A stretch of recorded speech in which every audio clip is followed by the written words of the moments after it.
Mana bugun 2026-yil 15-fevral yakshanba kuni mana bu bizni juda ko'p ijtimoiy tarmoqlarda tanqid qilayotgan bir shaxslar bor. O'shalarni diqqatiga aytaman. Bizni tanqid qilyapti-da ko'pchilik. Men ko'ryapman, Facebookdan chiqib tanqid qilyapti. Bittasi bor chet davlatda o'tirib tanqid qiladi. Ismlarini tilga olishni ham xohlamayman. Eshitishni ham xohlamayman. O'zi bir qo'shiqchimi, musiqachimi ish qilib keyin badarg'a bo'lib ketganmi men bilmayman. U odamlarni yaxshi taniyman. Bizni ustimizdan qandaydir anavi ag'darishyapti-da. Bizni firibga bir balolar deyishyapti-da. Sen bizni chet davlatdan turib mana bizga axlat ag'darayotgan nusxa. Sen o'sha firibgarlarni topagan zo'r bo'lsang. Chet davlatdan turib olib ana echkiga o'xshagan bir soqoling bilan bir narsalar deb gapiradigan nusxa. Agar zo'r bo'lsang ana shularni mana fuqarolar mana.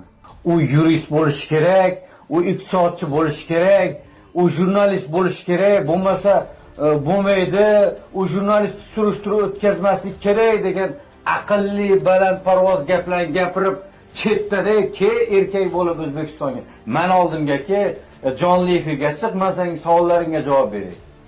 Nima sen ana bizni antikorrupsiyadagi bolalarga tosh otaverasan?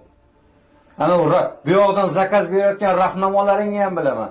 O'sha rahnamolaring mana shu murojaatchilarni muammolarini hal qila olmagandan keyin bular men oldimga kelyapti.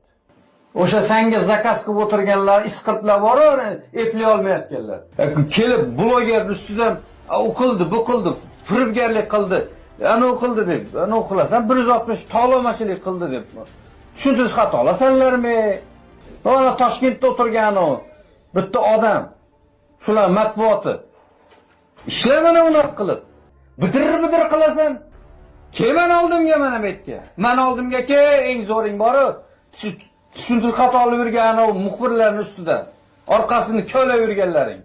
Keyin blogerlar ustidan axlat to'kib yurganlar. Bidir qilmasdan to'g'rilarni o'qigan, ana efirga chiqib olib. O'zingni bil birinchi, o'zingni bil. Chetdan turib olib tosh atasan bizga. Mana ochish kerak bo'lsa, sekin-sekin mana endi biz ochamiz. Sizlar sabr qilib turinglar. Mana ba'zi biri chetda o'tirgan, yo'qda bu yoqda o'tirgan qalang-qasanglar ham nimadir bo'ladi, o'ylamasinki, ertaga javobgarlik bor, qochib qutulamiz deb o'ylamanglar. Baribir javobgar qilamiz sizlarni. Javobgar qilamiz baribir. Ijtimoiy tarmoqlarda o'sha shaxsga doir masalalarni, boshqalarni chet elda bog'langan ayrim o'sha kimlar desak bo'ladi, endi nomini o'zingiz qo'yib olasiz.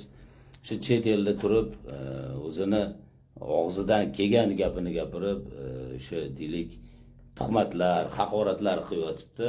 Chetga chiqib olib yoki o'sha o'zini topib bo'lmaydi, endi ruhi ham yetmaydi biz bilan uchrashishga. Bir aybimiz bo'lsa, kesin-da mana oldimizga o'tirib gaplashsin, muammo yo'q. O'sha chetga borib olib, o'sha efirlarini qilib, boshqa qilib, har xil gaplarni, bo'xtoqlarni ag'darmasdan. Bu depressiyaga o'xshab ketyapti borgan sari. Lekin nimagadir boshqalardan ko'ra meni ko'p e'tirof etishyapti bu. Mana bu gazandalar mol boqarni. Ko'proq meni tilga olishyapti bular. Nimaga? Bitta men emasman-ku. Hammasi chetda o'tirib olgan, xoin, vatangado, ana ashulachi, qo'shiqchi bo'lganmi, mol boqar, molingni boq deb hammasi shu e'tirof etyapti. Ya'ni tillarda dostonman. Xursandman bundan, mamnunman bundan. Demak, gaplarim o'sha har bir figurantni borib dirs qilib haligi tochkasiga 10 taligini o'rtasiga urayotgan ekan. Bular katakka kirmaguncha to'xtamaslik kerak. Katakka kirgandan keyin u bayram nishonlab, ana undan keyin bu mavzuni yopsa bo'ladi.